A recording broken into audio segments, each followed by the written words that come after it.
High, welcome to Debarchana kitchen. আজকে বন্ধুরা তোমাদের জন্য একটা নতুন রেসিপি এনেছি। আজকের রেসিপি হলো ম্যাঙ্গো ব্যানানা আর পোহার স্মুদি। আমি যেভাবে বানাবো তোমরা খেয়ে কেমন লাগছে আমাকে লাইক শেয়ার কমেন্ট করবে, যেন ভুলবে না। হাই বন্ধুরা, চলে এসেছি এবার স্মুদি বানাতে। দেখো কেমন করে বানাচ্ছি আজকে নতুন। এবার দিয়ে দিচ্ছি আম, সুন্দর পাকা পাকা আম একদম। হ্যাঁ, আমটা দিচ্ছি, দেখো কেমন লাগবে। ফাঁকি দিয়ে রান্না তো, এটা রান্নাও না, খাওয়া, শুধু খাওয়া। দেখো ফাঁকি কেমন। এবার আমটা চিপে চিপে চিপে ভালো করে রস বের করছি। আচ্ছা করে চিপছি, নইলে ও তো রস দেবে না। তাই ওকে ভালো করে চিপে চিপে দেখি কতক্ষণে তোর কত রস আছে। তোর রস আজকে চিপেই বের করে দেবো। তাই রস চিপে চিপে চিপে বের করছি। দেখো কি টাইম নিচ্ছে, বহুত মানে এত চালাক আমটা, কি বলবো।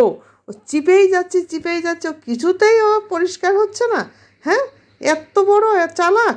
আমার সাথে চালাকি করা, আমিও চিপতে থাকি, দেখি কত বেলা তুই না পারিস। তোর সঙ্গে আমার আজকে লড়াই হবে, আমের সাথে আর আমার হাতে। এবার হয়ে গেছে। এবার দিয়ে দিলাম কলা, পাকা কলা একদম, তাও সিঙ্গাপুরি পাকা, খুব সেন্টেড কলা দিয়ে দিলাম। এবার দিয়ে দিচ্ছি জাল দিয়ে রাখা সুন্দর দুধ, একদম ঘন, জল একটুও মিশাইনি বন্ধুরা, তাহলে তো টেস্ট হবে না। সব দিক দিয়ে ফাঁকি দিয়ে দিলে তো তাহলে তো আবার গালাগালি খেতে হবে, সে তো বোঝো। এবার দিচ্ছি পোহা, যাকে বলে চিড়ে, দিয়ে দিলাম পোহাগুলি। এবার পোহাগুলি দিয়ে কি করব দেখো, আর একটু পোহা দিয়ে দিচ্ছি, নয় পেটটা আবার ভরবে না। পেট যদি খিদেতে কাঁদে তাহলে তো আর উপায় নেই। এবার ঢাকাটা দিয়ে দিলাম। ঢাকাটা দিয়ে এবার কি করব দেখো, ভালো করে মনটা কিন্তু কোনো দিকে দেবে না, শুধু এই দিকে দেখবে। হ্যাঁ, দেখতে থাকো। দেখেছো মিক্সিতে বসিয়ে দিয়েছি, এখন আমার চলছে কাজ। এবার আমি সুইচ দিয়ে দিলাম, ঘোরাচ্ছি মিক্সিটা, ঘুরছে, খুব সুন্দর ঘুরছে, খুব সুন্দর। হ্যাঁ ঘুরছে, দেখছো কাঁপছে, ঠকঠক ঠকঠক করে কাঁপছে। এমনভাবে সুইচ দিয়ে দিয়েছি, হয়ে গেছে, আর ওকে কাঁপাবো না। এখন আমি কি করব, এখন খুলে দেখবো কেমন হচ্ছে। বা বা বা বা বা, খুব সুন্দর হয়েছে। আমার তো দেখে জিভে জল এসে গেছে বন্ধুরা, তোমাদেরও নিশ্চয়ই জিভে জল এসে গেছে, বলতে পারছো না তাই। হ্যাঁ, কমেন্টস করে জানাবে জিভে জল এসেছে কি না, বুঝেছো। এই দেখো চিনি দিতেই ভুলে গেছি, বক বক বক করতে করতে চিনি দিতেই ভুলে গেছি। তো এখন চিনিটা দিয়ে দিতে হবে, না হলে তো খাওয়াই যাবে না। চিনিটাই হলো আসল।